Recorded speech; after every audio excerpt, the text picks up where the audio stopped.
السلام علیکم ورحمۃ اللہ وبرکاتہ۔ ناظرین، ہم چاہتے ہیں کہ ہر مسلمان مرد و عورت نماز کے معاملے میں پیارے نبی صلی اللہ علیہ وسلم کی پیروی کرے اور آپ صلی اللہ علیہ وسلم کے اس قول کی عملی تفسیر بن جائے۔ اللہ کے رسول صلی اللہ علیہ وسلم کا فرمان ہے، صلو کما رأیتمونی اصلی، یعنی تم نماز اس طرح پڑھو جیسے تم مجھے نماز پڑھتے ہوئے دیکھتے ہو۔ یہ بخاری کی روایت ہے۔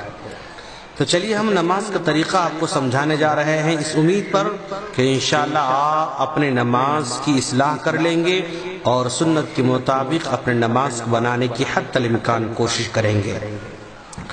نمازی قبلے کی طرف متوجہ ہو جائے۔ نیت دل کے ارادے کو کہتے ہیں، زبان سے نیت ادا نہیں ہوتی ہے، کیونکہ نبی کریم صلی اللہ علیہ وسلم اور صحابہ کرام نے کبھی بھی زبان سے نیت نہیں کی تھی۔ اور جب بھی آپ نماز پڑھنا چاہیں گے تو کسی چیز کو بطور آڑ یعنی سترے کے طور پر استعمال کریں۔ تکبیر تحریمہ پڑھیں، اللہ اکبر کہیں، اس وقت نگاہوں کو سجدے کی جگہ پر رکھیں۔ تکبیر تحریمہ کے وقت دونوں ہاتھوں کو کندھوں تک یا کانوں کے لو تک اٹھائیں، انگلیاں ملی ہوئی ہوں اور انگلیاں کھلے نہ ہوں۔ حالت قیام میں دونوں ہاتھوں کو سینے پر رکھیں، اور اس کا ثبوت ابن خزیمہ میں حضرت وائل بن حجر رضی اللہ تعالیٰ عنہ کی حدیث سے ملتا ہے، جس میں وہ کہتے ہیں کہ میں اللہ کے رسول صلی اللہ علیہ وسلم کے پیچھے نماز پڑھا تو میں نے دیکھا کہ آپ نے دونوں ہاتھوں کو سینے پر رکھا تھا۔ یہ ابن خزیمہ کی روایت ہے۔ اسی طرح مسند احمد میں بھی قبیصہ بن حلب کی حدیث میں سینے پر ہاتھ باندھنے کا تذکرہ ملتا ہے۔ اور پھر اس کے بعد دعائے استفتاح پڑھیں، یعنی سبحانک اللہم وبحمدک وتبارک اسمک وتعالی جدک ولا الہ غیرک، یہ دعا پڑھیں۔ اور اس کے بعد سورہ فاتحہ پڑھیں، چاہے امام ہو یا مقتدی ہو، اکیلے ہوں یا جماعت کے ساتھ نماز پڑھ رہے ہوں، کیونکہ اللہ کے رسول صلی اللہ علیہ وسلم کا ارشاد ہے، سورہ فاتحہ کے بغیر نماز نہیں ہوتی۔ لا صلاۃ لمن لم یقرأ بفاتحۃ الکتاب، یہ بخاری مسلم کی روایت ہے، جس میں بتلایا گیا کہ سورہ فاتحہ کے بعد کوئی نماز قبول نہیں ہوتی ہے۔ اور سورہ فاتحہ کے ختم کے بعد آمین کہیں۔ جہری قرات والی نمازوں میں اونچی آواز سے آمین کہیں اور سری نمازوں میں آہستہ آمین کہیں۔ پھر اس کے بعد قرآن مجید میں سے جو کچھ یاد ہو تلاوت کریں۔ حالت قیام میں نگاہیں سجدے کی جگہ رکھیں۔ تلاوت سے فارغ ہونے کے بعد تکبیر کہتے ہوئے رفع الیدین کرتے ہوئے رکوع میں جائیں۔ جب رکوع میں جائیں گے تو رکوع کی حالت میں سر کمر کے برابر سطح پر ہونا چاہیے۔ سر کو نہ زیادہ اوپر اٹھائیں اور نہ ہی زیادہ جھکائیں، بلکہ برابر رکھیں۔ ہاتھوں کو گھٹنوں پر جمع کر رکھیں اور گھٹنوں پر انگلیوں کو پھیلا کر رکھیں۔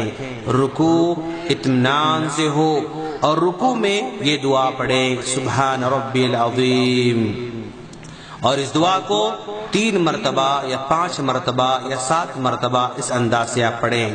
حالت رکوع میں آپ اپنی نگاہوں کو سجدے کی جگہ رکھیں گے۔ پھر رکوع سے اٹھتے ہوئے رفع الیدین کریں اور سمیع اللہ لمن حمدہ پڑھتے ہوئے سر اٹھائیں۔ امام ہو یا مقتدی ہو، اکیلے ہوں یا جماعت کے ساتھ ہوں، یہ دعا ضرور پڑھیں۔ رکوع سے دوبارہ کھڑے ہو کر مقتدی اطمینان سے ربنا ولک الحمد پڑھے۔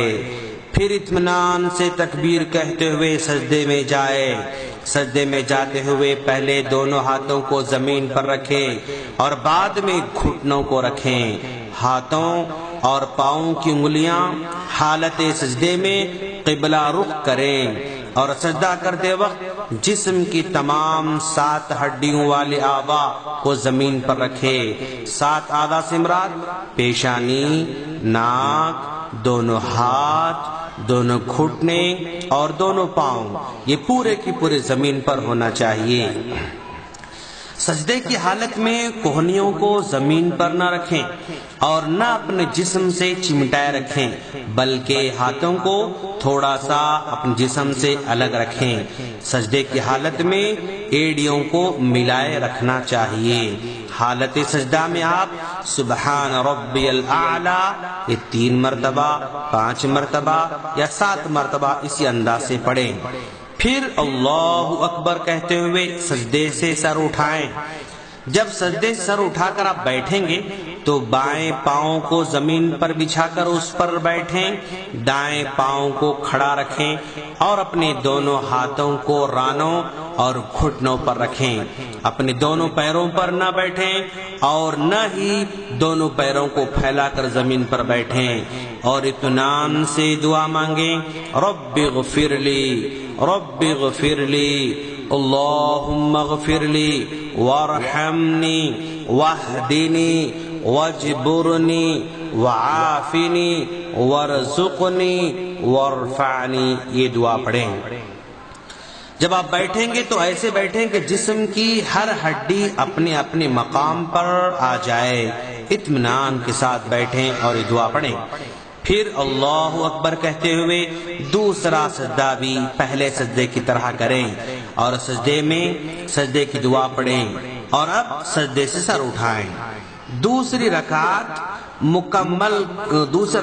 کے لیے مکمل کھڑا ہونے سے پہلے چند لمحوں کے لیے ضرور بیٹھیں۔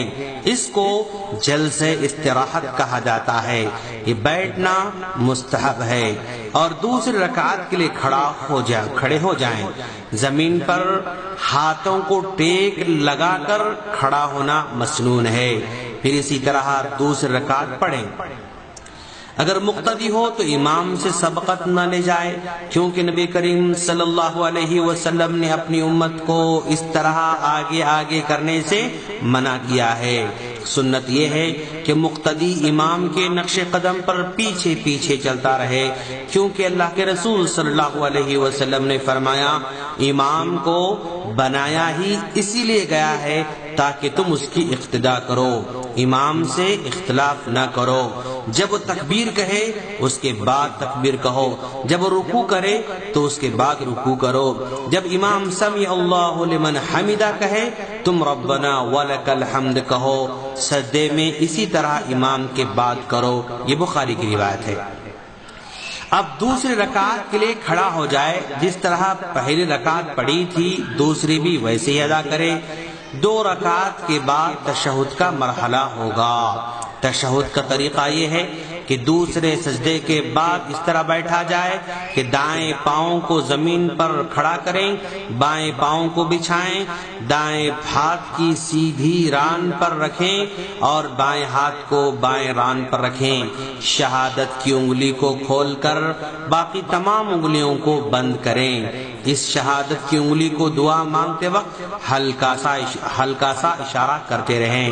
اسی طرح انگوٹھے اور درمیانی انگلی کا حلقہ بنا کر شہادت کی انگلی سے اشارہ کرنا چاہیے، بلکہ یہ سنت ہے۔